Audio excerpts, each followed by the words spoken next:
Hello, I'm Christian, and welcome to the Jenoir International podcast, where we talk about effective collaboration, influence, and leadership in an increasingly complex world. My interview partner is Dr. Dirk Schlim.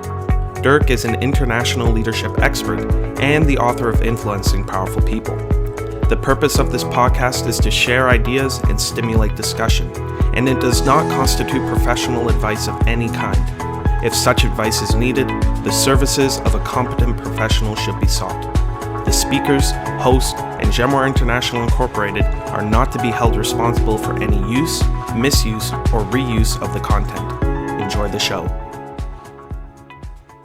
Hello, everyone. Today, we're talking about innovation in business. Now, innovation is a term we hear a lot. At its most basic, it means the practical implementation of ideas that introduce new or improved goods or services to the market. And here on the Jenoir International podcast, we like to keep things practical. And for our discussion today, we're looking at an innovation in the footwear industry, or more specifically, running shoes. This innovation is brought to us by a company called On Running that is now offering a 100% recyclable running shoe that is only available by subscription. Dirk, I understand that people would want to buy running shoes online rather than going to the shoe store, but shoes by subscription, what's going on here? And why is that an innovation we can learn from more broadly? Yeah, Christian, it's indeed a bit of a crazy story, I think. And I was quite intrigued when I read about it in the Wall Street Journal. But I think it's really interesting for quite a number of reasons. It's sounding interesting. Tell us more. Yeah, so there is a lot of pressure on business to become more sustainable, any kind of business, and more sustainable means doing better for the environment, doing better for society, and the shoe industry is no exception. And the people at On are now making this new running shoe, and it's made out of 100% recycled material. And then what they do is they're allowing runners to return worn out shoes to be recycled back to them. And so this will then create a supply of raw material for new shoes, and that will reduce a lot of waste. And so for a monthly fee of $29.99, and that's US dollars, $29.99 a month, you will be able to get they call it an endless supply of running shoes, and they call it the shoe you will never own. Fascinating. That sounds really fascinating. But I think we could just say $29.99 American. That's not cheap, but I guess that's the price that maybe a serious runner will want to pay for both a high quality shoe and one that is sustainable, goes easy on the environment, that's doing their part perhaps. Yeah, Christian, and willingness to pay, and again, it's $29.99 a month, right? And so you can do the math there. Is not cheap, but I guess that is a price a serious runner will want to pay for a high quality shoe that goes easy on the environment. And so I think the people at On are really on to something. No pun intended.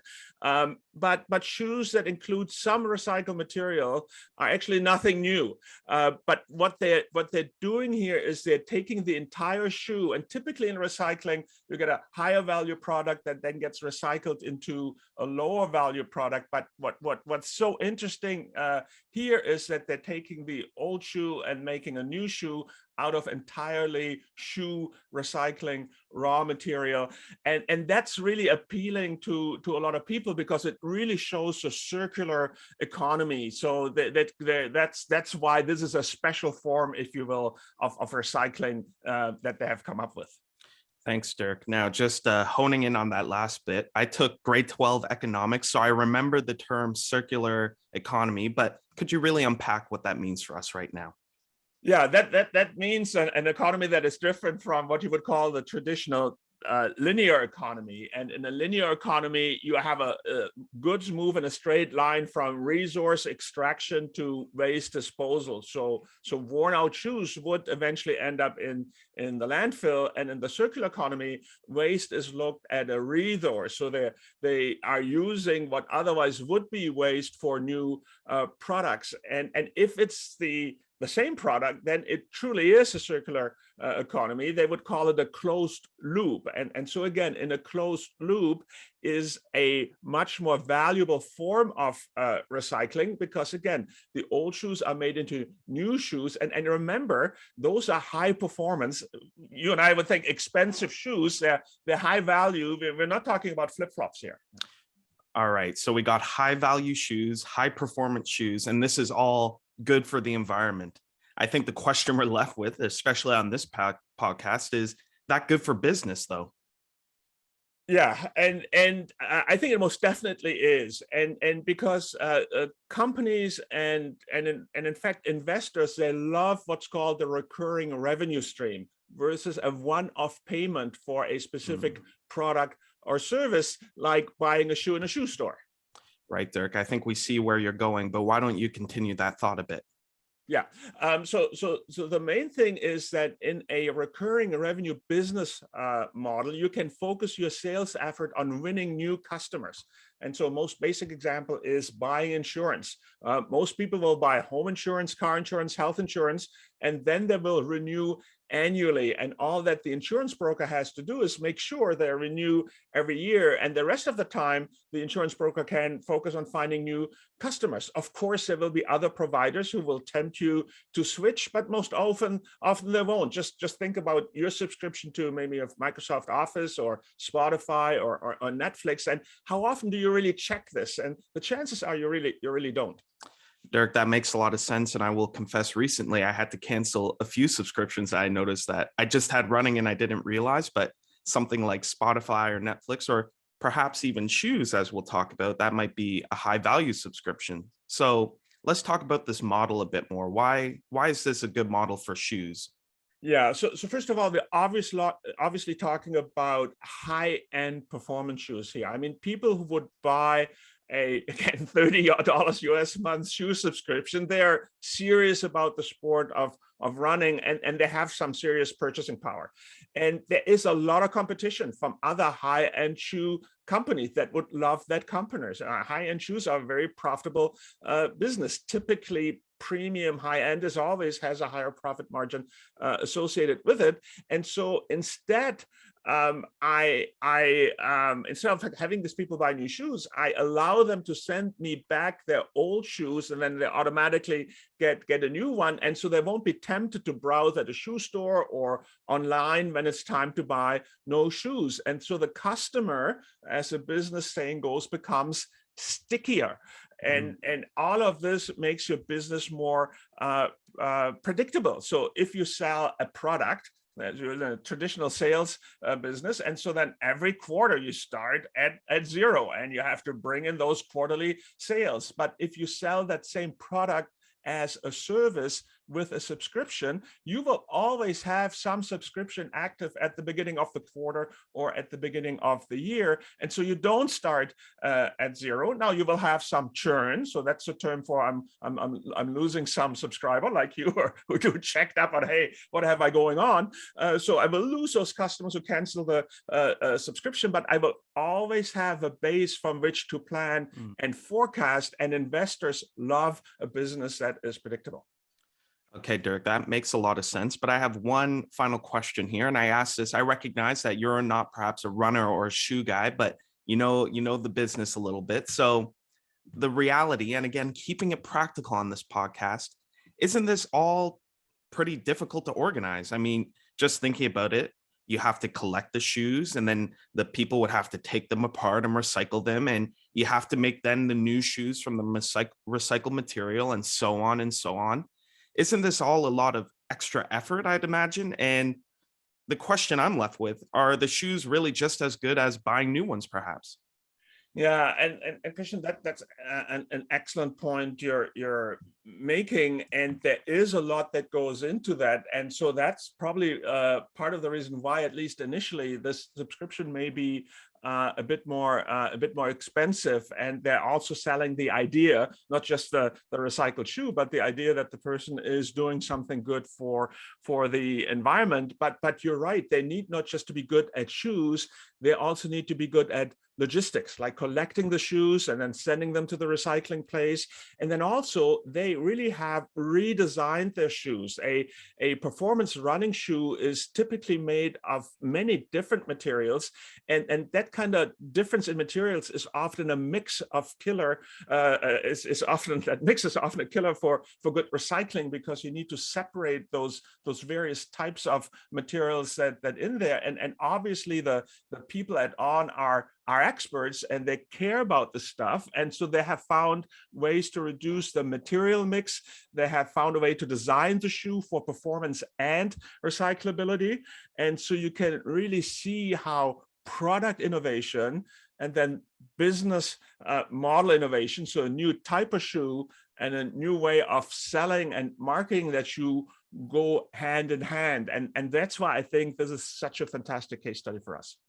Yeah, it really sounds like it. And given all these moving parts, this might be a place where we hope that sustainability sells. So the question I have for you is, do we know if this is successful?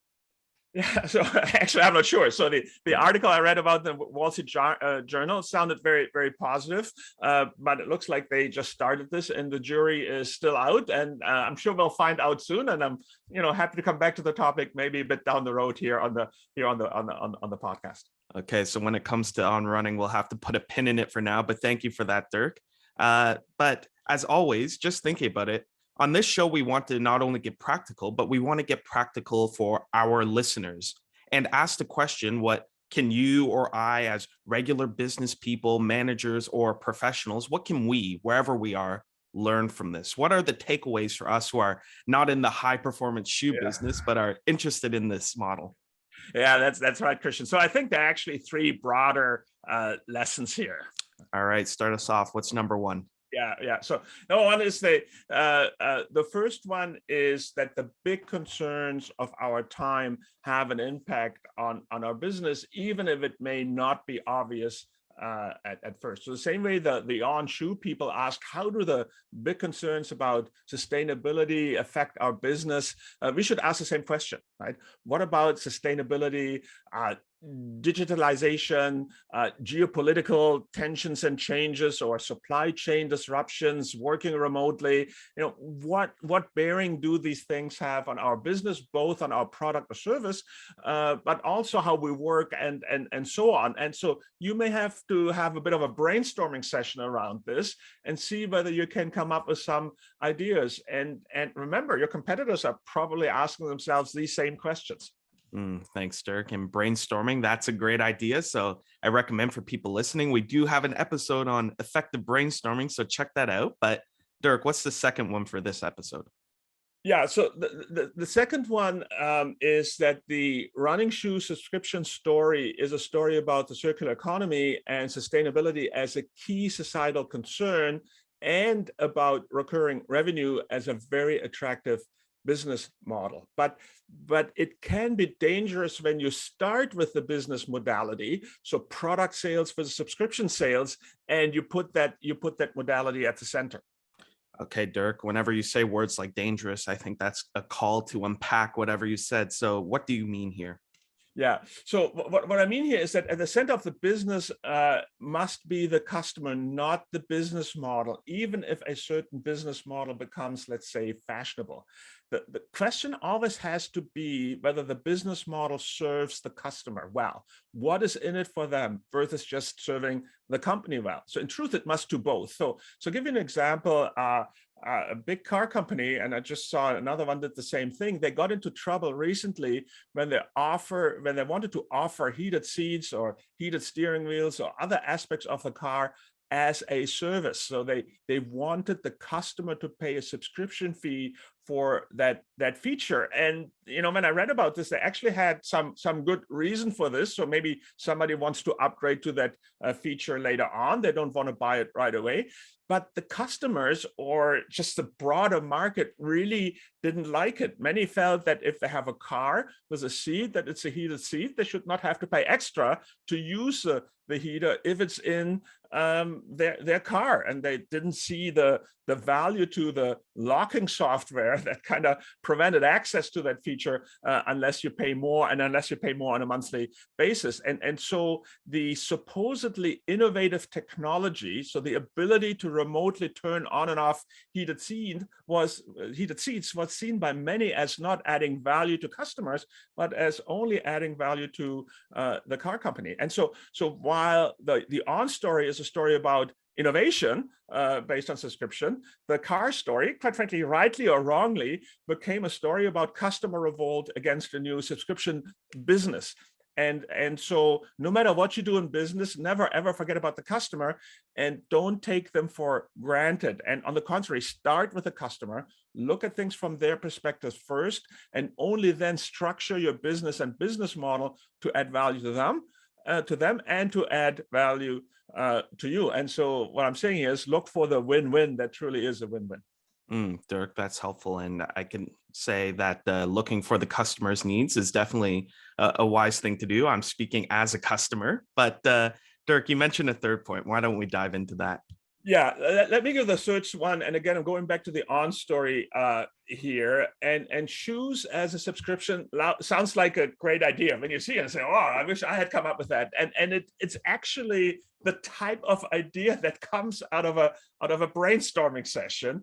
But the story, and that's just really your earlier point you made, Christian, it's having the idea is just the first step. Now you have to make it happen. And I think it's important. That's where we started in the podcast, is that innovation is the practical implementation of ideas. Innovation is having the idea, but then also making it happen. And this is where the redesigning of the shoe comes in, the collecting of the shoes, the building of the recycling plant, making sure that the shoes made of recycled materials are still a premium product for the serious runner, and so on. And I've heard one entrepreneur say that ideas are 10% and execution, or making it happen, is 90%. And they're probably right. Too often I see people run with a great idea and they haven't just thought through all the details to make it happen. And the on people, however, seem to have it planned out from start